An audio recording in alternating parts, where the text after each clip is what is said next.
व्रतविधान म्हणजे काय? व्रतविधानाचे महत्त्व तुमच्या शाळेच्या संदर्भात स्पष्ट करा.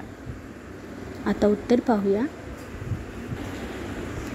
एखादी संस्था किंवा संघटना कोणकोणती महत्त्वाची कार्य करणार, संस्थेचे वेगळेपण किंवा खास वैशिष्ट्य कोणते आहे, संस्था कोणती गोष्ट कोणासाठी करणार, ती त्यांच्यासाठी का करणार, संस्थेच्या यशाचे निष्पत्तीचे मापन कसे केले जाईल इत्यादी गोष्टी व्रतविधानातून सुनिश्चित होतात. त्यातून संस्थेच्या कार्यपद्धतीला मार्गदर्शन मिळते, दिशा प्राप्त होते. संस्थेतील प्रत्येक कार्य त्यास अनुरूप असेच होते. नियोजनास मदत होते.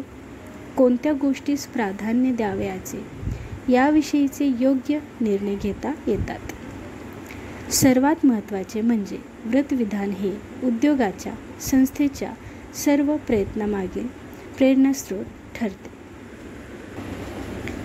व्रतविधानाची मापनीयता किंवा निरीक्षण क्षमता ही खास वैशिष्ट्य आहेत.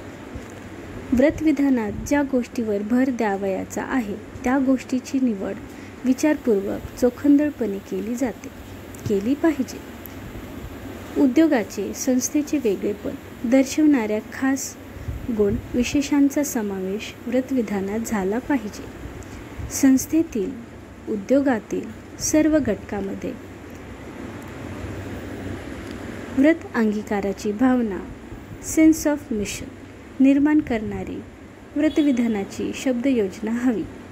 संस्थेतील अंतर्गत कृती व संबंध तसेच पर्यावरणातील बाह्य घटकाबरोबरचे संबंध याविषयीचे मार्गदर्शन व्रतविधानातून प्राप्त झाले पाहिजे. वेगवेगळ्या बोधवाक्यांच्या, ध्येयवाक्यांच्या, वेगवेगळ्या शाळांनी केलेल्या निवडीमागे प्रमुख हेतू हा असतो की ती शाळा कोणकोणत्या मूल्यांना महत्त्व देते हे स्पष्ट व्हावे. आता प्रश्न इतकाच की ध्येयवाक्य, बोधवाक्य म्हणजेच व्रतविधान, मिशन स्टेटमेंट असते काय? अर्थातच नाही. त्या दोहोत काही मूलभूत फरक आहेत.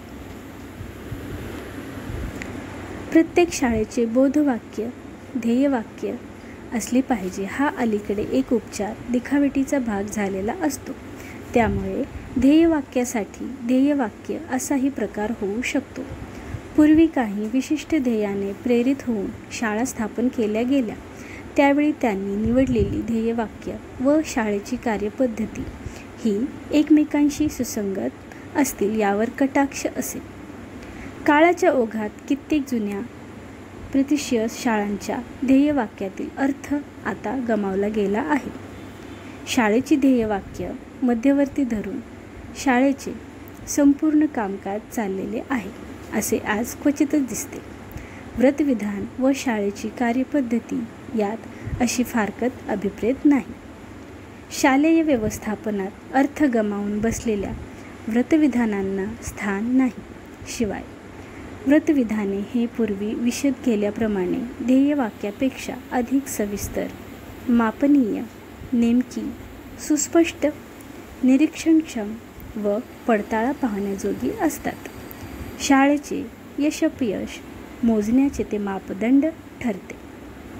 म्हणूनच शाळेतील सर्व घटकांनी ते साध्य करण्यासाठी प्रयत्नशील असले पाहिजे असे अपेक्षित असते.